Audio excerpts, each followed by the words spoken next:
Morning, everyone, and welcome to Big South Football Teleconference. Our apologies for last week's breakdown with our, but it's up back and running. So we're excited to talk with our coaches again after 1 week free. Before we begin, let's go over our players of the week past weekend, as well as some other news and notes to pass along. First, players of the week for week 6, 26.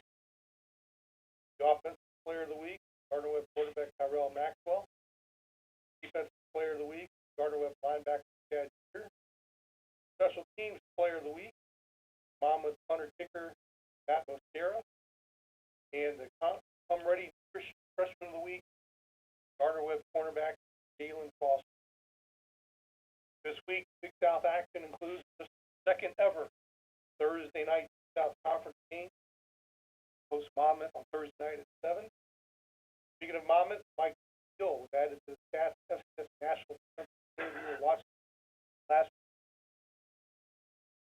Big South openers for Kennesaw State Liberty, as the Owls will host the Flames on ESPN on Saturday evening. Gardner-Webb's Tyrell Maxwell set the Big South record for the longest rush by a quarterback, 87-yard touchdown run. Kennesaw State's Chandler Burke set the Big South record consecutive 3 touchdown rushing games by a quarterback. That last second 3. Monmouth's Levon Cheney set the Big South career record for receptions by a running back, now up to an all-time high of 79. Liberty will go for its first attempt 50 all-time Big South wins Saturday. Gardner-Webb's just the third team in league history to hold back-to-back opponents points left. Kennesaw State's Dante Blackman leads the nation in interceptions 5, passes defended to 11. Monmouth's 7 block kicks so far this season, the most Big South 2009. Some news and notes to pass along as we begin with our coaches. First, as always, the head coach of the Gardner-Webb Running Bulldogs, Carroll McCray. Good morning, Coach. Hey, good morning, Mark. Congratulations to you and the squad on the South Open win over home again this week, hosting a familiar foe, but a non-conference tilt.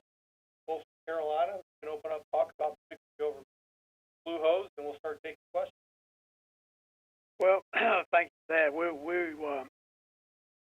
certainly excited to start our Big South play with a victory on last Saturday night, and it was a tough ball game. We made some big plays early in the game that gave us a little momentum, and then we kind of gave that momentum away, on a fumble. So it was a little up and down and a tight ball game there at half, and I thought we did come out with some pretty good purpose in the third quarter and get some things done that we needed to see our players do, and give us opportunity to go into the fourth and try to win the thing. So it was good to have some guys make some big plays. Tyrell made a big run, as you said, and we hit a couple of big passes early in the ball game, and we've been working extremely hard, understanding that getting one-handed in this league against the people that we play is a very, very bad thing. You gotta try to have some balance, and you got to be able to change as the game changes. And certainly,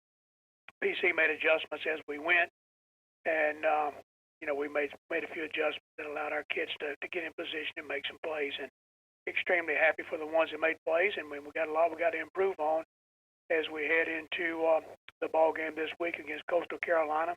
As you said, it's not like we're unfamiliar with these guys. Joe and the staff down there does a good job with their guys, and certainly they've had as Charleston Southern has had a different kind of week because of the weather and the horrific situation that hit the coast down there.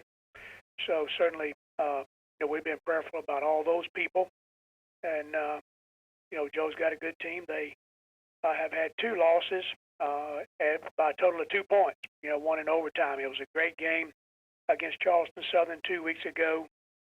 Highly competitive, 2 outstanding football teams, and as it went into overtime, that game was back and forth and really hard fought. So we know what kind of team they have. This is a big physical team with a lot of team speed, and certainly their running backs are very, very talented.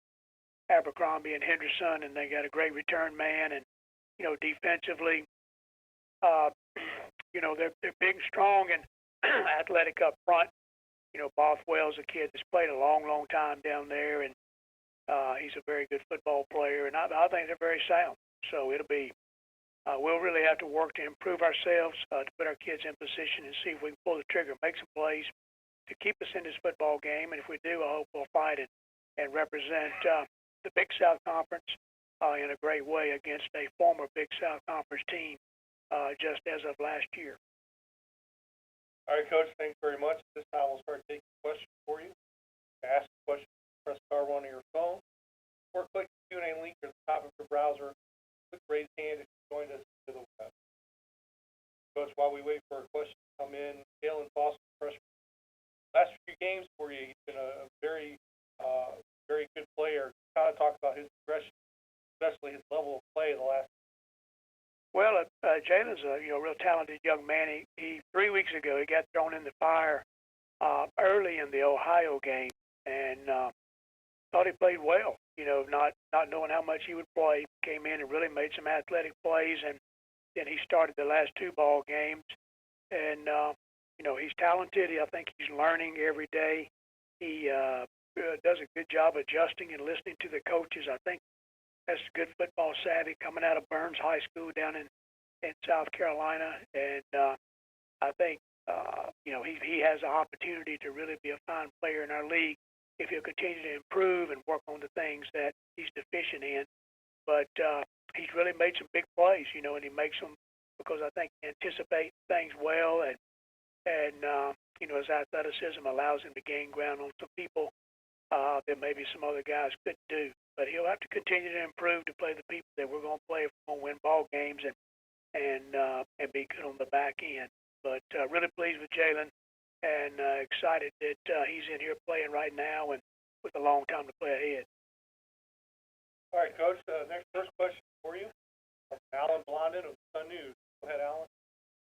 Yeah, Coach. Was your camp at all impacted by the storm?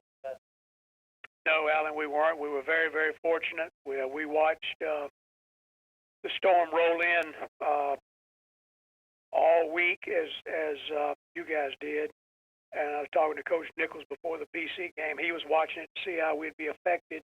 But that storm came through Charlotte and twisted over to Gastonia. When it got to Gastonia, the turn of that thing started easing it back to Charlotte. So we had a little rain, heavy rain for a little bit, but we were not affected. And certainly, as I said in the opener, we've been prayerful about those that have been displaced. Coach Mobley and his team, Coach Chadwell, his team, and all the people down on the coast.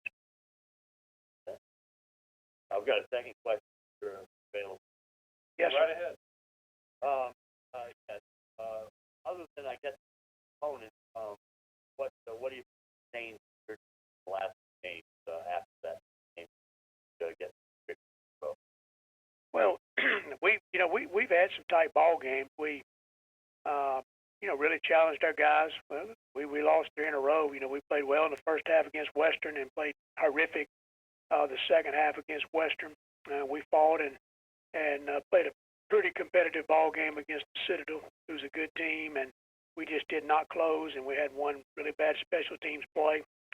In the Ohio game, we let them jump on us early, but we played very well the second half, and our kids settled down and made some plays. And I think that, we tried to build on the good things and get rid of some of the bad things that had held us back as a football team. And I think our kids have come to practice on our Tuesday and Wednesdays with pretty good focus on fundamentals, and then we try to correct and polish on Thursday, Friday. So at this point, I credit the kids and the coaches to sticking to our fundamental things. And I just think we've had some guys, as we said, some younger guys that have had to play. We've started 2 true freshmen the last 3 weeks, have had to play the whole time in the secondary, and we've had replaced 7 guys on defense, and I think it's taken us some time to adjust and grow a little bit. Plus, we had to build some depth. But we know our challenges are great ahead, and we've got to continue to grow each week if we want to have opportunities to win games in the near future. Okay. Question in the secondary, is that injury or those guys are in the spot? It happy it happened due to injuries, and you know, now we're getting some of those guys back, and I'm hoping it'll prove that we can play more guys and have a little depth. But you know, they've really come on and they've played very adequate. Certainly, we've made some young player mistakes, but with the ability they have, they've held on and been pleased with their progress. I guess Terrell Maxwell's performance last that fairly indicative of what to expect from him on a weekly basis. Well, we need Tyrell to play steady, and the biggest thing that, you know, we've worked on is to try to help him with a run game that he's not the leading rusher. You know, I think he might have been last week, but you know, certainly we need our running backs to pitch in, and I'd like for them to be, you know, carry the load in the run game. And what we wanted to work on was improve our play action pass and fundamentally him to be a better you know, pitcher so that our receivers can be catchers. So we're a work in progress. We have gained some ground. We still have things that we have to work on, but we need him to be pretty balanced for us to have a chance offensively. I mean, that's for sure. Thank you, Coach. Yes, sir. Thank you. Alan. And Coach, I'm not seeing any more questions for you. Go ahead and let you go. Okay. Thanks for joining us. Good luck Saturday against Bolton. Thanks, Mark. Good luck to all the Big South team. Thank you. Bye-bye.